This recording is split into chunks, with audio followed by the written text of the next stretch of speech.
morning, everyone.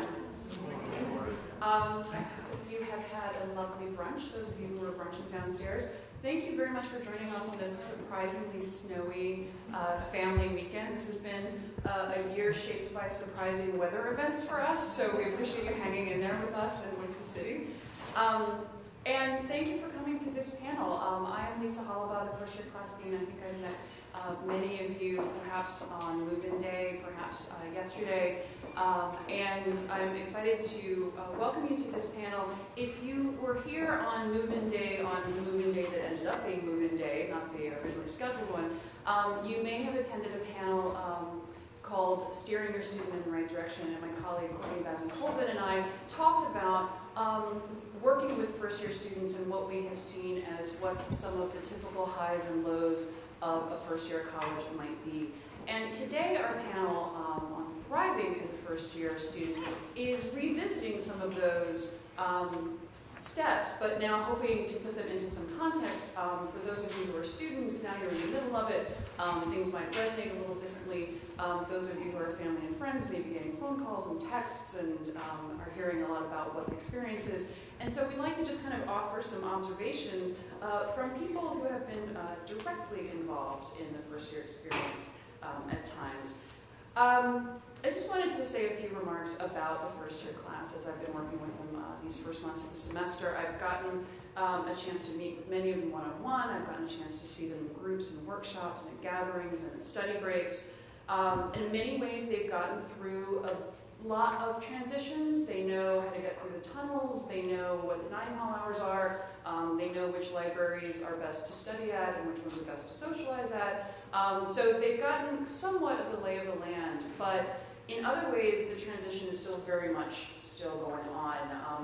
Reality has set in. The newness has worn off, the shininess has worn off, the excitement has worn off, and they realize this is their new reality, and they're learning that they have to keep up with their own schedule and keep up with their work, and no one's really helping check up on them on a regular basis, and they're realizing that this is not necessarily always easy to do, and these challenges don't stop when the school day is over. They come back to the residence halls where they're still trying to figure out exactly what their place is in their room, on their hallway, in their community. And so one of the things that they are realizing is that they're each on their own timeline, and one student's timeline might not be the other person's timeline in terms of feeling settled.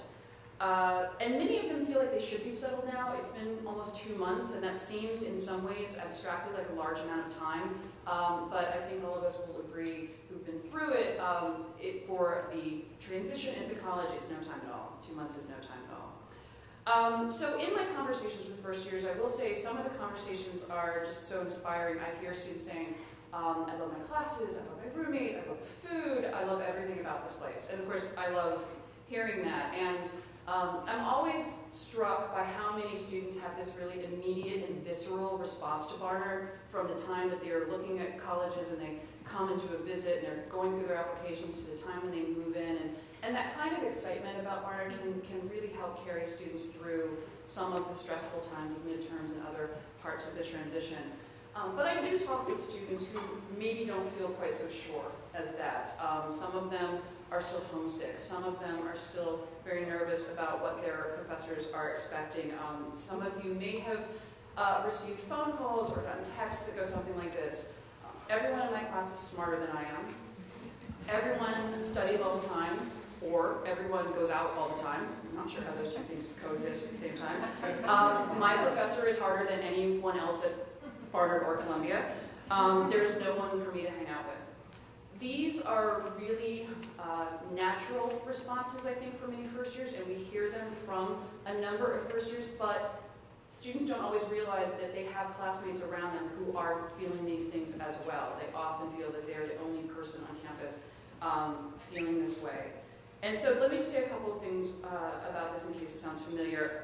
Considering how very smart and accomplished Barnard students are, these are students who've gotten straight A's in high school. They have been so accustomed to being at the top of their class, receiving praise and accolades and scholarships.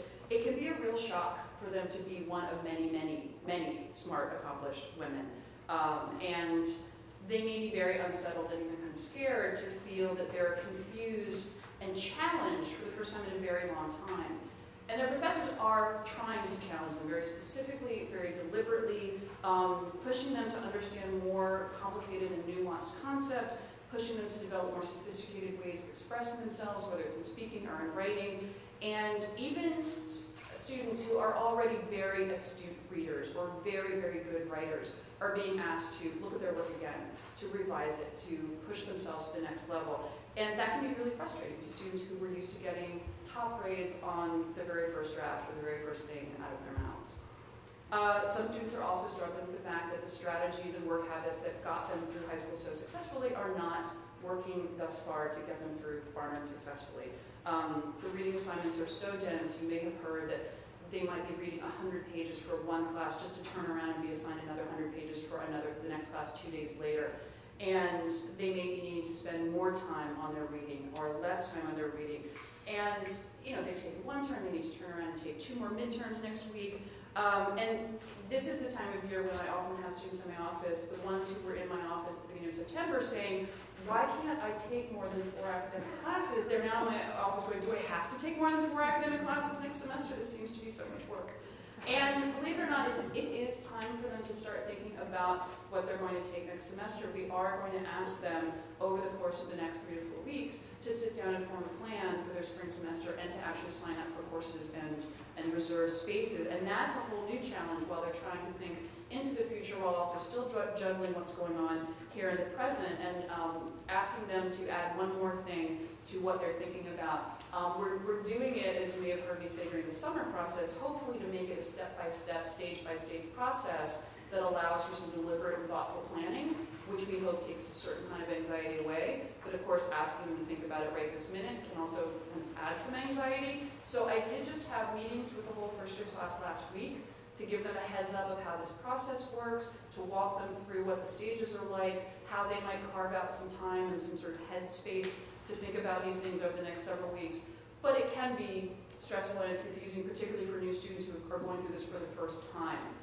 So we really want students to talk with their advisors, to talk with me as they work through this first round of signing up for courses in advance. If they're confused, if they have questions, please know that we have office hours like crazy over the next several weeks to make sure that people have multiple people that they can ask questions of. Departments are holding big group meetings where faculty are on hand to answer questions. Department chairs are having open office hours. I have office hours every day, and any first-year student can come talk to me about anything in addition to what she's talking to her advisor about. And one of the most important things I think first years are learning is that it is okay to ask for help. It is okay to seek people out and just ask questions or have conversations. While we know that first year can be stressful, we also know that many first years feel they have to put on a good face, especially around their professors or their dean. And so we don't always know where the points of confusion are, or the points of anxiety are. So we really hope that we'll be able to pull people into conversations more and more. Now, having said all this, I do want to assure you that it's not all high anxiety on campus all the time. I have seen people around campus in events and gatherings, and so I can tell you that the dancers are dancing, and the singers are singing, and the politicians have been running for office, and the activists are out there canvassing, and everybody's showing up anywhere there is free food.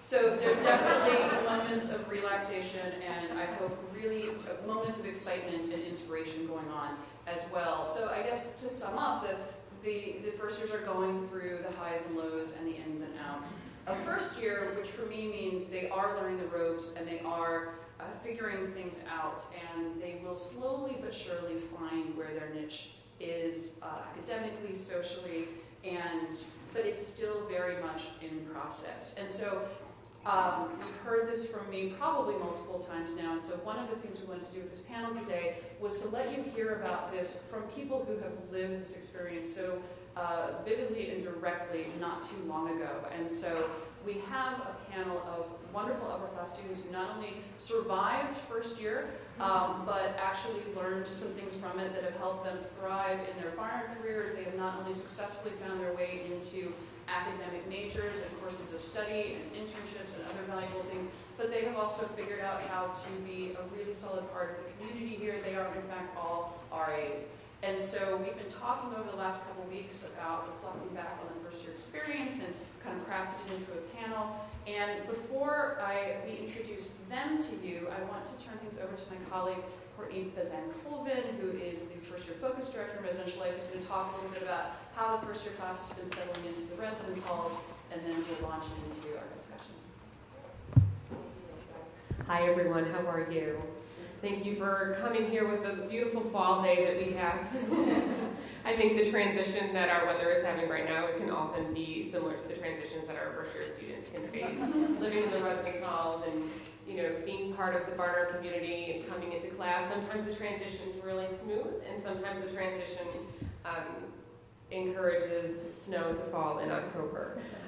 So very, very similar to what Dean Holibaugh was talking about with the transition that our students are facing. The honeymoon period is essentially over for our students. So they have experienced their midterms. They are living, for the most part, about 98% of our students do live on campus in their first year. So they're learning to live with another person. I think that we see that most of our students are coming to Barnard never having shared a room before. And so that can be a very, very different experience for our students.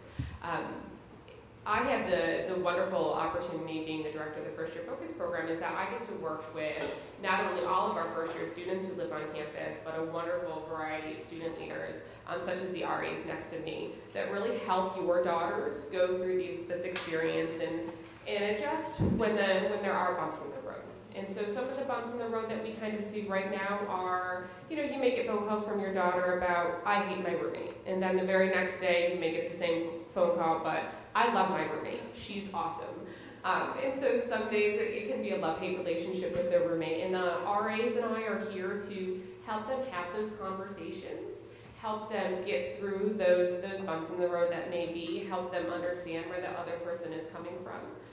Help them understand where they're at. I think just as much as a transition as it to live with another person and to learn about that person and to learn about their background or their culture, our students are changing just as much. And so, even if your student used to wake up at 6 o'clock in the morning to go to high school and she went to bed at 11 o'clock at night, even something as simple as bedtime has changed for a lot of our students. They may decide that they're going to sleep in a little bit later and stay up a lot later and study in between and hang out in between. And so the transitions that all of our students are going through is completely normal, absolutely normal. But I think sometimes, when anyone's going through that experience, you don't necessarily know that you're going through that experience. You might know in a year that this is how things have changed. But when you're in that moment, there's a lot of emotion that can be involved. There's a lot of frustration. There can be a lot of stress. And there can be a lot of excitement for them. And so the RAs and the graduate hall directors and I are all here to help them go through that experience and to help them understand where they're at and where their roommates are at. Some of our students have one roommate, so many of our students have two, and a good number of our students have three roommates. So the transition alone from living by yourself, if you did not share a room before, to coming to Barnard can be a beautiful, beautiful transition. It can be hard sometimes. In addition to all of that, we have wonderful programming that our RAs do. And so, yes, the students are studying very hard, they are going to their study groups, they are experiencing life on campus, they're being involved, whether it's with organizations that they want to, and these outside organizations, but they also have a really great opportunity to start building that community within their new homes, right? This is their home away from home while they are not living under your roof. And so our RAs put on a lot of different programming to help them get out of their rooms a little bit. Take some time away from reading that book or for studying for that midterm. Get to know your roommate, your neighbor three doors down. It can be a little challenging for a student who's never had that experience before. So our RAs do programming from Harry Potter trivia night to multicultural block parties to our fall fun fest that we are having as we speak. I'll plug the event. It's in the Sulzberger Tower from 12 to 3 today, so please stop by. Encourage your students to stop by. But the RAs, we do the programming because we want our students to have a good experience outside of the classroom, and we want them to feel that they know their community, that they know their neighbors, that they can know their roommates outside of that academic setting. And so that's where those programmings come in. That's where a lot of our students will just casually watch a movie in a lounge and go out for ice cream or Pinkberry on Broadway and kind of naturally build that community together. But we understand that that takes time, and so a lot of times it doesn't happen overnight. A lot of times we'll see more of the more of that natural community building when they come back from winter break, when they have a good sense of what college is like and what that experience has been like for them. I think that even though both Dean Holibaugh and I have wonderful experiences and can share everything that we think that your students are going through, my wonderful colleagues and staff members to my right are the three great examples of a Barnard success story, if you will. And so I do want you to hear from them and from their experiences that they can share with you, just for you to get a sense of, where first-year students have been at Barnard and where they can go from that first semester at Barnard experience. So if I could have our three wonderful panelists introduce yourselves. Hi, good morning. My name is Evelyn Morfin, and I'm originally from Southern California, and now a junior here, majoring in economics. Hi everyone, my name is Sudha. I am from Long Island. I'm a senior, and I am an English major, chem minor, and pre-med here at Barnard. And my first year focus, I'm a first year focus RA here in the Quad in Brooks. 7, I see one of my residents in the back. And my freshman year here, I was on Souls Reed 6. Hi, my name is Hannah Waldron. I'm from Orlando, Florida, and I'm a senior here. I'm double majoring in American Studies and Spanish. I actually don't live in the Quad anymore. I spent 3 very good years there. My freshman year, I was on Souls Reed 3, and now I'm an RA for the Senior Experience Program, which is kind of the opposite of FYF. You'll be hearing a lot about it in 3 years, at 110th Street. So, Evelyn, what hall were you? Oh, my freshman year, I was in Souls 8, and this year I'm a first year focus RA on Souls 5, which is also the wellness floor. So both Dean Holibaugh and I will be asking our wonderful Barnard students a number of different questions, just so you can get a sense of what that first year experience was for them. So for the first question, what was it like for you as a first year student to live with a roommate? Were there particular challenges that you remember in learning to live with another person? So for me, my first year here was an experience, a series of experiences of small compromises, because I'm an only child. And for me, coming to Barnard was the first time I've ever had a roommate, the first time I've ever really had to share a room with anyone else. And it wasn't so much a problem as I was finding myself, it wasn't that I was finding myself reluctant to share things with my roommate, it was more that I never thought about it actively in the last 18 years of my life. And for me, coming here was more about redefining what personal space meant to me. And there were just small things, and I think that all of you know that small things can kind of add up, and I wanted to make sure that never happened between my roommate and I. So, it was things like, could my roommate borrow my iPod speakers when I wasn't there? Could she have guests sleep in my bed when I was away for the weekend? And these are just small things that I had to kind of think about actively from day-to-day life, and that really helped me foster a good relationship with my roommate, because we always kept an open line of communication. And the other big thing about that for me was the roommate agreement contract that I received from my RA the first week that I was here. And as RAs, I think all of us make a big emphasis on how important that is, to sit down with your roommate and to discuss all the little things, all the little categories that are in the book that range from, again, sleeping patterns. Is the light on at night? Is that okay for a roommate that goes to bed earlier than the other? In terms of who cleans up the room. There's just small things that kind of, it's really important to address with your roommate early on in the year, and again, to reevaluate as the year goes on. Because I think everyone realizes as you come to Barnard that we change. Every one of us changes, and it's important to kind of keep that open line of communication so you know that if something does change, you're able to handle it as you go on. And the last thing that I think I had to come to terms with and really embrace was this idea of community that both Courtney and Dean Holibaugh have already expressed, that the residence halls are residence halls and not exactly dormitories here at Barnard. And there's a reason that we call them residence halls, because it's not just about sleeping in a room. It's a safe space for you.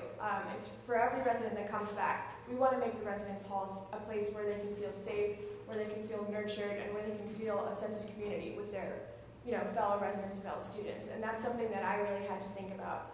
Do I feel safe? Do I feel like I can thrive here in this community? And that really helped me in my freshman year. I actually had a very different background from Suda. I grew up with an older brother, and up to the age where I was 13, we shared rooms. So coming into Barnard, I was prepared to share it, and I knew what that entailed. I knew that I had to compromise, and I was willing to do that. What was interesting about my story is that I had 2 roommates my freshman year. My first roommate transferred halfway through the first semester, and then I got a new roommate. And with both roommates, I was very different from.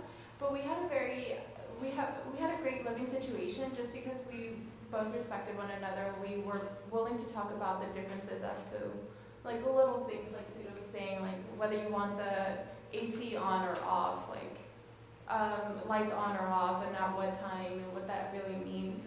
But once you talk through those things, I was fine with sharing a room. When I came to Barnard, I was coming off of a 2-year high as an only child. I have an older sister, and after she went away to college, to Barnard, actually, I was very much enjoying kind of being the queen of the house. So I came to Barnard, and I was looking at the floor plan of my room after I got my room assignment in August, and I was like, what is this room? I don't know if anyone here is in the Sulzberger 20 rooms. It has the very long, odd hallway, not a lot of usable space.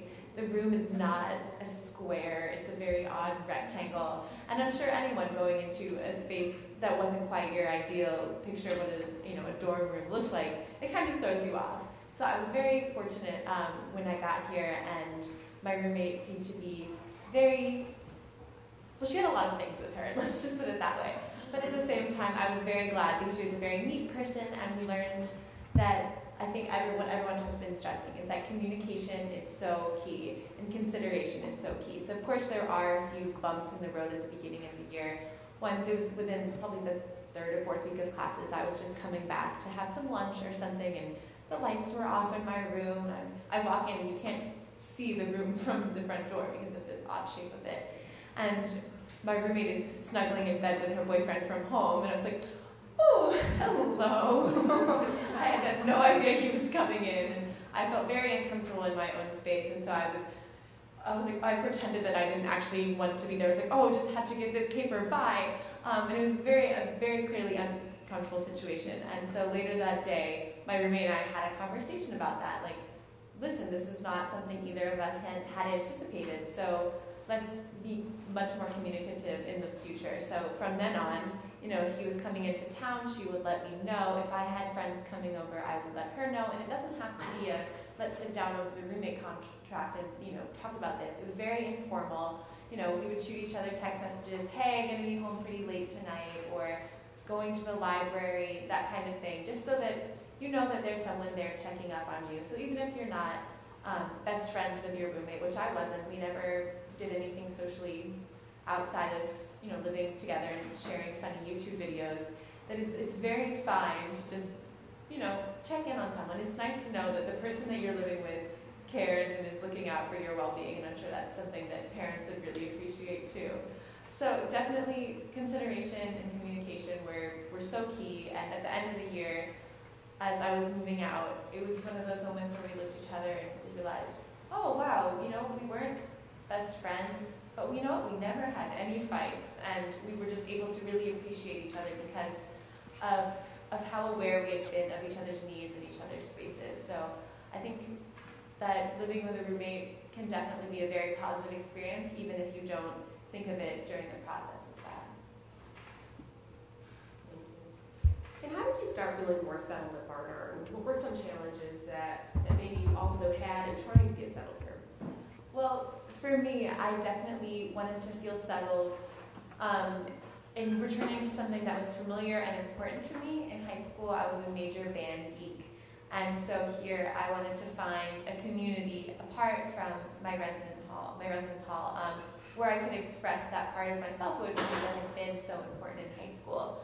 So extracurriculars were definitely very important. I became involved in the Columbia Wind Ensemble, which, like most clubs here on campus, is made up of all students from all the undergraduate schools. So it was a great way to meet new people. And I also joined the executive board pretty soon after joining just the ensemble itself. And that was really important to feel like I had a purpose in what I was doing here. You know, it wasn't just a very passive thing. I didn't just go to rehearsal once a week and, you know, play my French horn and then leave. I was able to get involved and help make decisions that were, you know, affecting the direction of the ensemble, and it made me feel like I had a, you know, an important role, and also helped connect me to some great student leaders on campus, because I was only one of 2 freshmen on the executive board, so it was a great way to really, you know, learn from seniors and juniors, you know, who had been through some of these similar experiences. Would you talk about how you became part of the executive council? Because I think it's interesting to find how accidentally these things can happen. Right, yeah, no, I didn't have to lead a campaign or anything, quite the opposite. After the first rehearsal, the president stood up and said, oh, you know, this Sunday we're having a board meeting. Everyone is totally welcome to come if you want to learn more about how wind ensemble runs, and if you think you might, you know, want to get involved. So I'm like, okay, get involved, like maybe do a bake sale or something. So I show up to the meeting, and it's all of these very cool looking, well, as cool as band geeks can be, sitting around, and there's me and one other freshman who I'd met like once or twice, and we're just kind of, oh, hello, nice to see you here. And they launch into a full meeting, there's an agenda, and they get to one point and they're like, you know what, our publicity manager, she transferred over the summer. We really need someone to do publicity manager. Hannah, Jason, you guys are here, so why don't you get involved? And I was kind of thrown off. I had no idea that they would be so willing and so wanting of a first year to be, you know, on their executive board. And I thought, why not? So now, 4 years later, I'm best friends with the guy who was co-publicity manager with me, and I'm now president of the Wind Ensemble. So it just started taking a risk. Like, it might not have seemed like it at that point, but I kind of jumped right into it, and it was really exciting. So for me, the biggest challenge of coming into Barnard was the transition of going from Southern California to New York City.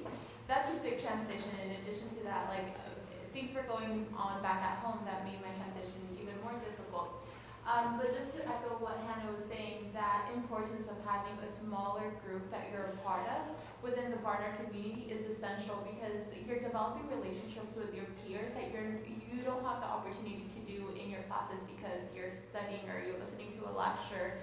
And for me, that group was the Hispanic Scholarship Fund, which is a pre-professional organization at Columbia, and it's students from all undergraduate institutions at Columbia University are part of the group, and for me that was a great way to kind of break away from the Barnard bubble and be able to meet students that went to Columbia College, C's, and GS, so that's really important to be part of those organizations. For me, I think the biggest challenge in coming to Barnard was the disparity I saw between my life in high school and my life in college.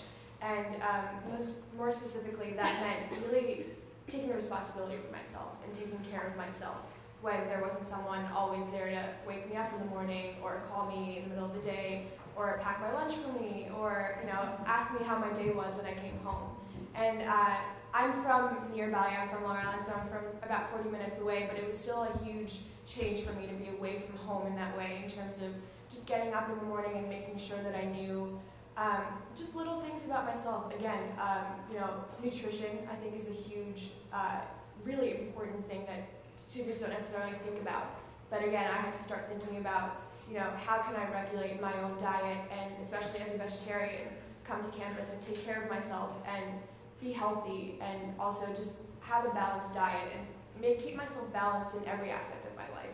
And I think that the idea of responsibility kind of manifested itself in different ways for me. So it wasn't just in terms of nutrition, it was also in terms of my sleep cycle, getting enough sleep so that, you know, my mom wasn't telling me to go to bed when I had a ton of work, and she wasn't telling me, just go to bed and we'll take care of it in the morning. Also in terms of like deadlines and class schedules and stuff, no one was telling me, you have a paper due today, you know, make sure you get it done. No professor is necessarily going to remind you about that. They're not necessarily going to remind you about a midterm coming up. It's just your responsibility to know. And these things were just kind of, they were all just exercises in learning about myself, and learning what does my schedule need to look like to be able to feel comfortable with myself? And that's another thing that I think the other difference that I see from high school to college is that in high school, almost everyone has the same schedule or very similar schedules. Everyone gets to school at night, like 7:30 in the morning, everyone's done by 3. And at college, it's completely different. My freshman year, I had classes at 9 from Monday to Friday, and that was scandalous to some of my friends who were like, I cannot possibly get up before 1. And for me, that was something completely different. And some people had classes, in the evening until 8 o'clock, and I knew from myself that I couldn't really handle that. That for me, morning classes were better. And that was something to adjust to, because you see everyone around you and they all have different experiences and you're not quite sure what fits you. And that's something, it's a gradual process. It's not something that you figure out in the first week that you're here. And that's why you have a couple of weeks to decide what your classes are. And that goes throughout college, that first couple of weeks of shopping period, where you try to figure out what fits your schedule best. And I think that was the biggest adjustment for me. So the next question is just for Suda and Evelyn, is first year focus RAs. What kind of questions have you been hearing from the first year students on your hallways, and in terms of challenges that they've been having, and how have you been able to help them through those challenges? So this is my second year as an RA, and both years I've been a first year focus RA, so I've worked with first year students here at Barnard. And over the past couple of years, I think one of the biggest challenges that I've encountered is that first years are often reluctant to ask questions. There's some stigma, and I remember it as a first year myself, that I was sometimes afraid to ask questions, whether it was to my RA, to my professor, to my advisor. It was just this boundary that I needed to cross. And sometimes there's this, you feel that you're being silly if you ask this question. But I think that just emphasizing that questions are always important, and knowing that someone else out there on the hallway, in your room even, has the same question that you do. It's such a knowledge that just gives you a confidence in asking questions. And I think the other aspect of that is coming to your RA with any issues you might have or any problems, any small problems, however small they may be, especially in terms of homesickness. And I mentioned briefly that I'm from near here, but I was very homesick my freshman year. It was a huge adjustment for me to come to college and not be living with my parents. And it was something the way I handled it was to go home often. And I think that RAs are also here to talk with your residents about these issues. And you don't necessarily hear about it too often. As RAs, I think that residents don't necessarily come to us very actively and say, hey, I'm feeling homesick, is that okay? But just being open is a really great way of getting some feedback, and also, again, to realize that you're not the only person who's feeling that way, and that it is a process, that it's not going to get better overnight, but that it does get better. I think that was big for me. So this is my first year being an RA, and working with my first year students coming in, one of the biggest things that I see them struggling with is living with that roommate, and what it really means to compromise, and what it means to be able to sacrifice a thing that they want in order to live peacefully with them for the entire semester or school year. Another thing that I have also encountered is a lot of my residents are very worried about what their major is going to be, what they're going to do in the future, like what they're going to do at Barnard, and they feel this added pressure to know this coming in their first semester and to have a plan for the next 4 years. And the advice that I give them is that that's what the 9 ways of knowing is going to help you find out. If you really just fulfill your 9 ways of knowing, find out what really motivates you, and that will eventually lead you to discover what you want to do here at Barnard and how you're going to achieve that. As a first year student, how did you interact with your RA? Do you remember any specific conversations or specific programs that took place, Ellen? Yeah, my first year here, my RA would always leave her door open, and she was always sending us emails, maybe once a month. She would send us an email and ask us to come into her room if we had any questions.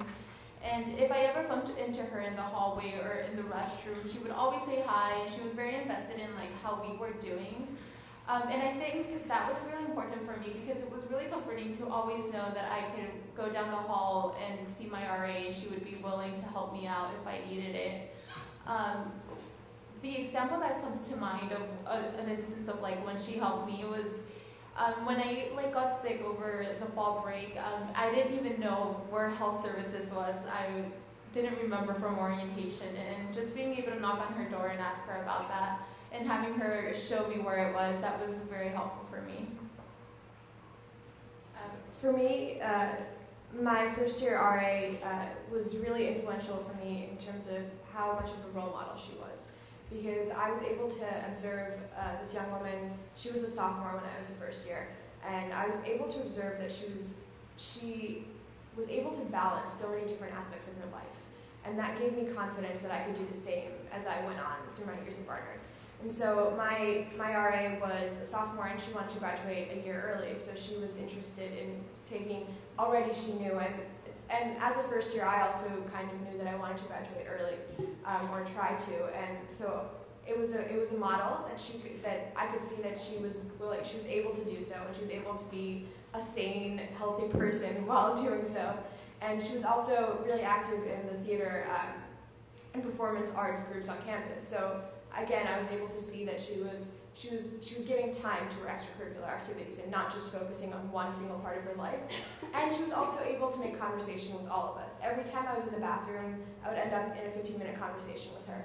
And it was just really nice to be able to connect with her, and not just on, hey, how are you doing? She knew little things about each of us, and that really gave me confidence that, as I wanted to be an RA, it gave me confidence that I could balance these things in my life and know that I could branch out from being just a student to being, a writer, an artist, whatever I wanted to be here, and kind of keep everything on my plate without spreading myself too thin. I had an interesting experience with my first year RA. My hall had one of the biggest communities, one of I had ever, expected to see. People would always be running around in each other's rooms, doors were open, but at the same time, our RA's personality didn't exactly match that dynamic, and that was always something that was very interesting. It's not like she wasn't the one who was putting Twister on the hallway or buying us all pizza. We were somehow able to develop this kind of hall identity without the RA, and I think that it goes to show that maybe these things happen very informally, rather than, at a program where you are, making friendship bracelets. Like, that doesn't necessarily have to be how your community can unravel. And I had a class with my RA, so that was at first, I was like, oh no, this is a very intimidating experience if I mess up or make a mistake in class. She would judge me, she's this older student, she seems very cool. But it was also, that definitely changed our relationship dynamic as well, because then what we had most in common was this class that we were both in, and it kind of changed the dynamics between us, where I felt more like I was her equal because we were both struggling in the same class together. But she was still, she would have her door open, she was always there for us.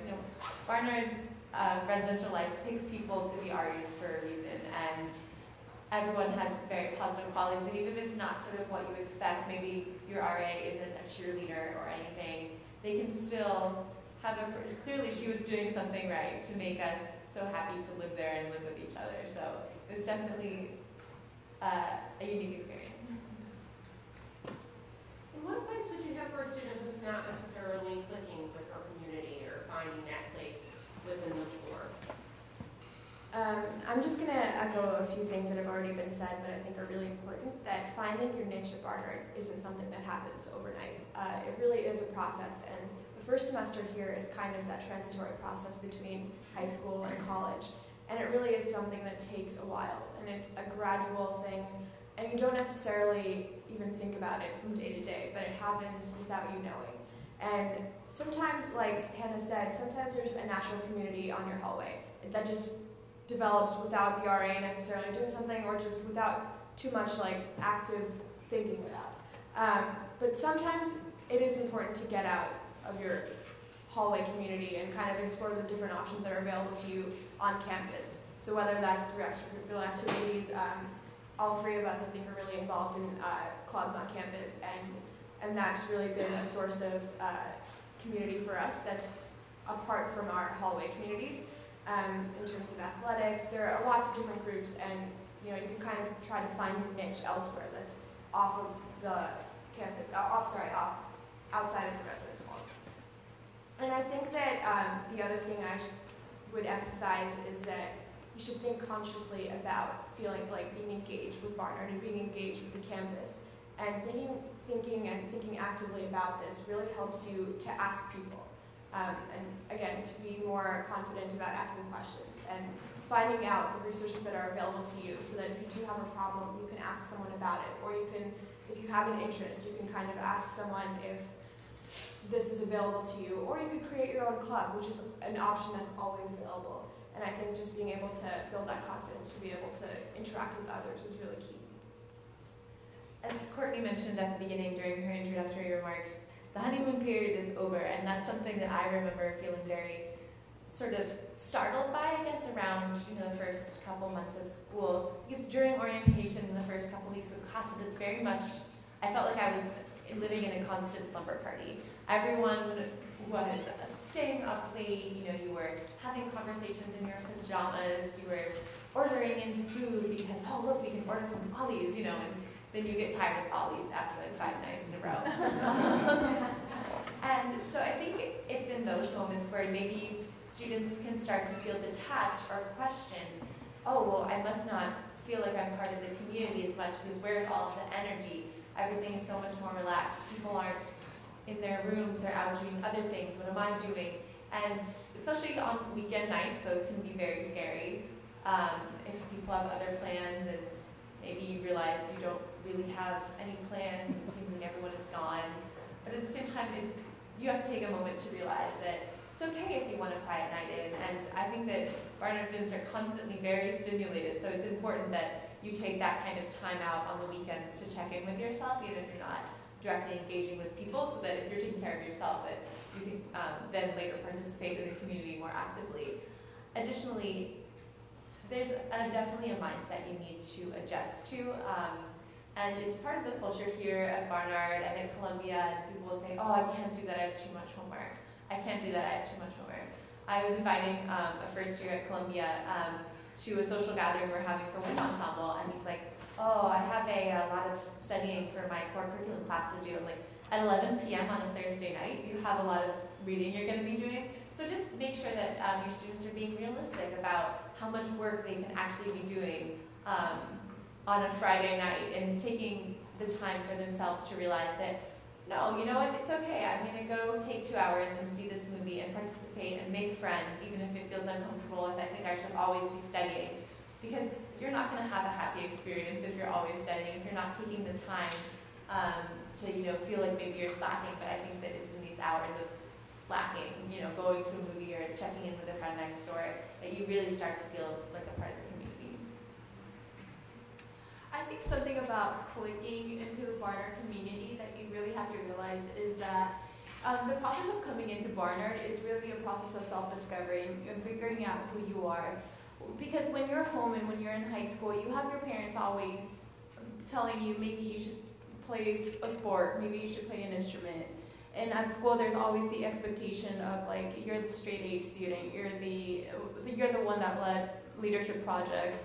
And when you come into Barnard, all those stereotypes and all those expectations kind of are wiped off the table. So it's up to you to determine like who you are, who you want to be.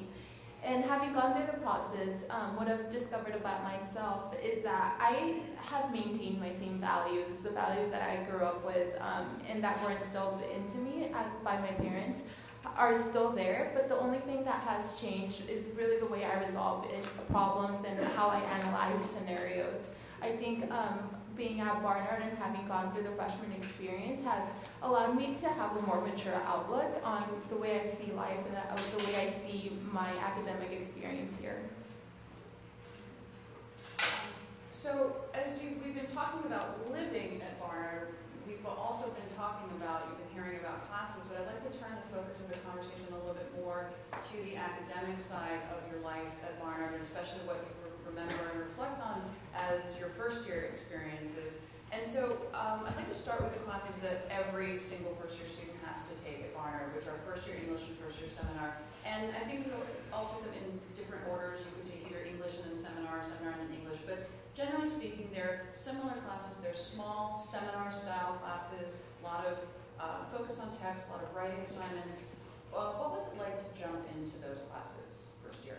Well, it was definitely very intimidating because we're all such high achievers here. We all had clearly performed so well in high school that, in high school, your teachers kind of know who you are already.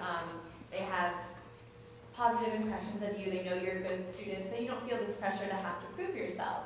But you get into your first year English class, your first year seminar, and the professor has no idea who you are. And it's this very small group, maybe 10 students, and everyone, of course, seems way smarter than you, or I'm sure they've taken a class like this before. I went to public high school. There were 35 kids in my class. It's a very new setting. It's very, there's a lot of importance placed on it because it's a very formative environment. And so you just have to learn. It's a process that you definitely settle into in seminars and in any other classes of how you're going to develop your own voice and how you can speak and how to speak and express your thoughts intellectually rather than just rambling. And apart from your individual development, the class, no one else knows each other in the class either. Maybe there's a few students who live on the same hall, but not necessarily. Everyone feels uncomfortable with each other. No one is really making small talk yet. So that's another process that unravels, and kind of through assignments and readings, and people may be complaining about assignments and readings, you can really develop a dynamic as a class that will make you feel more comfortable within the group, so that your individual voice, your role in the class can then come out because you're comfortable and you like who you're in the class with. And it's also important, again, to remember these are not science classes, so they're not, there's no right answer. So again, being willing to express yourself and say, well, this is the evidence that I'm looking at, and here's my quote, and I think this is how I'm going to interpret it. And knowing that someone else or your professor very well may have a different opinion about what that quote says or what the importance of what this theme is.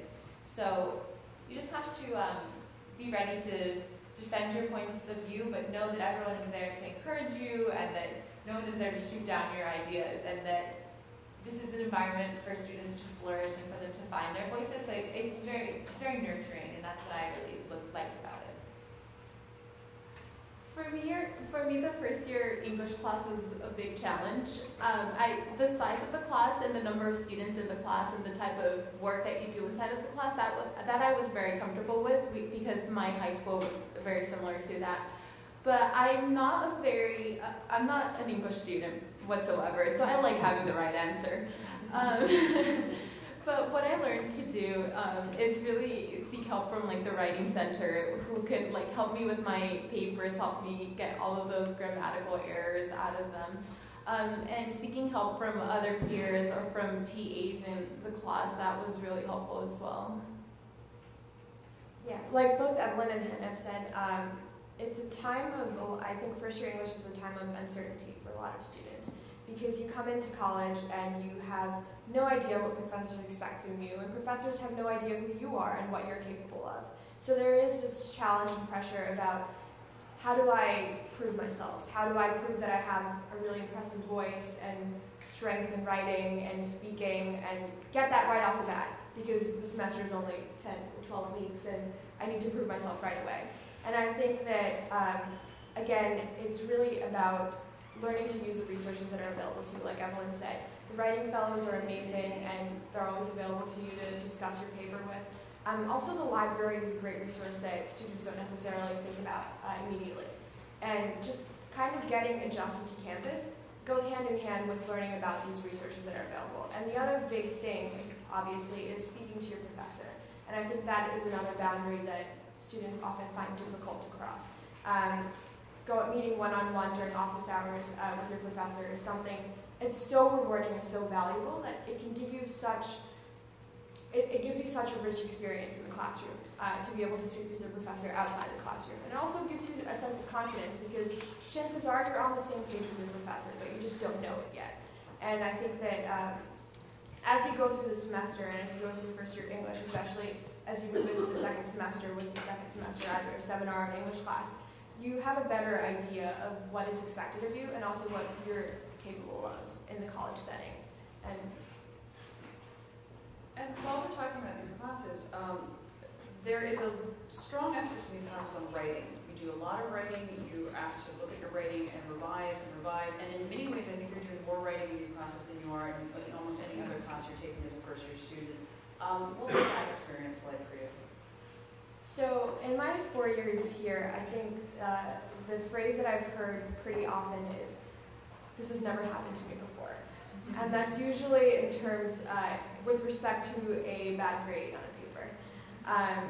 I've heard a lot of students in my own class in my first year, and even as an RA, who've come to me and said, "I'm a good writer. Why did I get a C on this paper?" And it really generates a slew of emotions: shock, anger, confusion, panic, I think, and really a loss of self-confidence in yourself and also in your ability to pursue a certain study. And I think that this comes up. Sometimes I've had friends say to me, "I don't want to be an English major anymore because apparently I'm not a good writer at all." And that was something I always was scared of coming into college. Having someone tell me that I was disorganized or that I was not writing properly and that I needed to change my style and my voice to suit this template. And that was really what I was terrified of, because I've never done well with a template of 3 body paragraphs and an intro and a conclusion. And I didn't want to come to college and have to be told that, and I was resistant to it. But fortunately, I never was told that, because it's not a matter of how good a writer I am, it's more of really finding your voice, and no professor is ever going to tell you that. And I think that, again, that goes back to this idea of being vocal and being present in class, and also being open to going to a professor and asking him or her, what did I do wrong with this paper? What were my weak points, and how can I strengthen my style? And the chances are, like I said before, you're not necessarily going to need to radically change everything that you know, that you've ever learned about English or writing. Chances are they're just small points that if you improve upon, it'll help you in every aspect of your academic life. And I think that was what was most valuable to me about first year English. The fact that the experiences I had with writing in that class really helped me with writing papers for every class at Barnard. And that was because you learn more about yourself as a writer. It's not just about the technicalities of writing, but more about your voice and your style. And that really echoes in every aspect of your time here at Barnard. Definitely. I'm not an English major, but I always thought, I'm a good writer. In high school, I could get away with, oh gosh, I have that paper due tomorrow. It's 10 o'clock. Well, I guess I better start it. I write a draft. I perform spell check, print it out, and I, receive good feedback. And the first year seminar and English classes are not okay with that. And so I really kind of had to learn how to reconceptualize my own writing process. So I would still sort of, go through, prepare for my essay, go through, highlight the quotes I want to talk about, think maybe about a thesis, and draft out a first draft. And that was very much just me getting my ideas on paper. And then do a second draft. What? I already said my ideas. This is silly. But it really forces you to think very critically about how you're expressing your ideas. Right, they don't want you to take away your voice or what you're arguing, but your professors really want to make sure that you're doing it in the most logical and coherent and eloquent fashion. And so I actually had Dean Holibaugh as my first year seminar professor. And ringer. Yeah. It was a very great experience. I was very intimidated. But in a positive way. And I really wanted to make sure that, on my second draft, I want to show that I've gone through and thought critically, line by line, is this really the best way I can be saying this? Is this the most logical way that something is, could flow in a paper? Is this how I really want to present my ideas? And so it was just a reconceptualization of what is the first draft, and then how can I make that even better? Professors aren't here. If they give you a B or a C on your first draft, it's not because they think that you're stupid or they don't want you to succeed. It's because they really want you to think long and hard about how you're saying what you're saying. And so now maybe in classes I don't have to do as many revisions, or I don't have to work with writing fellows. But the the lessons that I learned from first year English and first year seminar and all the emphasis on revision has improved how I can write my first draft now, because now as I'm writing, I'm doing more of that revising the first time around, because these classes really give you those skills. Evelyn, you had already given a great plug for the Writing Center, so rather than addressing that question to you, let me just open a question to all of you, which is, in thinking about other classes, your experience academically your first year, what was a challenge you remember, and how did you get through it, and how does it still help you move forward as an upper class student now, having that lesson behind you? For me, my first year here at Barnard was really academically challenging. And for me, something that sticks out to me was getting my first bad grade in economics. And for me, that was really scarring because I really liked the subject. But what I realized it's not so much that you're incapable of doing the work behind it. It's just that you're not studying the proper way in order to get the results that you want. So it's a matter of adjustment. So it's looking at what did I do wrong, what did I do well, and how am I going to build upon that to really get what I want out of my next exam and out of my next semester here.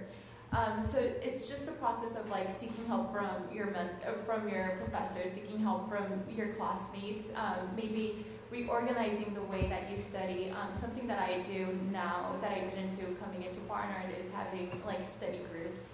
So for economics and a lot of the courses, a lot of the quantitative courses here on campus, you have problem sets that you do on a weekly basis. And for me, like making sure that I do the reading ahead of time, coming in and like listening to the lecture, then going home and doing that problem set by myself. Then you meet with your study group and you go over the problem set together. Then you go to TA hours or office hours and make sure that you understand the concepts and that no one in the group like misunderstood or misguided you. And then you perform. And essentially, like if you follow a formula that works for you, like there isn't a reason why you shouldn't be doing well here. So I took a sort of a variety of different courses my first semester. I had my first year English, I had a Spanish class, I had a history class. These were all classes that I'd taken in high school that I knew how to prepare for, I knew how to study for. And then I was taking this class called On the Origins of Human Society, and it was an anthropology lecture class. And it was very much something that I had to kind of figure out, how do I study for this? How do I read for this? You know, we have weekly readings of, you know, anthro theory, what? But at the same time, our professor was giving us very clear PowerPoints. And so I would take notes from that. And so that was definitely something you had to figure out how to adjust, you know, very clearly. You can't go to your first year English class and not have read the book, or else you won't have anything to say. But you can very easily go into lecture and not have done the readings and just kind of sit there and take notes, and then maybe, you know, 2 weeks before the midterm realize, oh, wait, there's going to be an essay question. I'm going to need to incorporate these different readings, these secondary sources that I've never really had to deal with before. So it's really learning. I had to learn how to prioritize my reading, because clearly, like Dean Holibaugh said, you know, 100 pages tonight, and next 100 pages, you know, next night, a novel a week, that kind of thing. There's a lot going on, and at the same time, some of it seems more urgent than others. So it was really just, I had to evaluate, okay, what do I need to prep most for? What am I going to need to say, you know, speak about in seminar tomorrow? Make sure that I'm prepared for that, but at the same time, trying to balance so that I don't neglect my readings for anthropology, so that when the midterm and the final come around, I know what these other scholars are saying. I have a handle on what is important. And so it's sort of, again, this learning the difference between reading for fine details, like you would in an English class, or reading for big picture things. Maybe I don't need to know all the specific examples of cave art, but I need to know what scholars say about them in general. So it was definitely an evaluation of learning how to prioritize and time manage my readings. When I came into Barnard as a first year, I pretty much knew that 4 years afterward, or 3 years afterward, I wanted to be applying to medical schools. So coming in, I knew that I wanted to be taking science classes for my first semester here. So my first year at Barnard, I took 2 science classes each semester. And it was a big adjustment in terms of mostly time and really, again, study techniques. The science classes at Barnard are also associated with lab courses, and especially in the chemistry department, the labs run anywhere between 4 to 6 hours a week, and that is overwhelmingly huge to think about. And when I was here and in those lab courses, and also taking a lecture course for chemistry, I was thinking a lot about science all the time, and it really becomes overwhelming, or can become overwhelming really quickly if you don't have the necessary outlets for it. And I think that some of the bigger helpful techniques that I found were working in groups, going to office hours and speaking with professors directly, and just spending a lot of time thinking about how best to succeed in a class and how that differs from my first year English class. And I think that a huge resource that I really was able to tap into my freshman year and have kind of continued with is the Dean of Studies office. And at first I was really afraid to approach the Dean for Health Professions because I knew early on that I wanted to be a physician, but I was afraid to go to the Dean of Health Professions and talk to her about my life goals and my choices. And as a first year, it's kind of overwhelming to think about these things that are so far ahead in your life. But the Dean of Studies office really helps you to put things into perspective and gives you the big picture idea of things, and it gives you a sense of the track that you're on. And I think that for first years, that's really reassuring to know that everything that you're studying is going towards a goal. It gave me a focus that I found really helpful while I was taking a lot of science classes, and I think that it continues to help me now as I'm applying to medical schools in terms of just keeping my life focused and organized. We are running a little long, so let me just ask the three of you, if you could put into one sentence one piece of advice that you would offer to a first-year student, encapsulating everything we've been talking about, what would that one sentence be? No pressure. I think the one word I would describe of the college experience is change. I think that every aspect of your life changes in one way or another, and most importantly, you change as a person. You mature as a student, as a person, really. You just change the way that you're thinking, how you perceive things, the friends that you're with, the people you interact with, and I think that you really learn how to be yourself at college. You're cheating. That's more than one sentence. Although incredibly profound, but more than one sentence. I would say coming into Barnard is difficult, and this is a run-on sentence. That's a Barnard. As I said, I'm not a English person. Coming into Barnard is difficult, so don't be afraid to ask for help, and use every failure that you encounter here as a motivating factor to do bigger things. And at the end of the day, just do it. You really just have to get through your first year and move forward and embrace it. Don't let any one experience or week or day or class or professor define your first year at Barnard. There are many ups and downs. There's 7 in there. Excellent. On behalf of Courtney and Evelyn and Suda and Hannah, we'd like to thank you very much for your attention today, and we hope that you are inspired by the upper class students to see what happens after first year. You all get through it, you all move forward, and it all starts to make sense if you hang it in there. So we hope you have a wonderful rest of the day, and I hope you're going to stay around to hear some of our remarkable faculty who are going to come in and talk to you now. So thank you very much.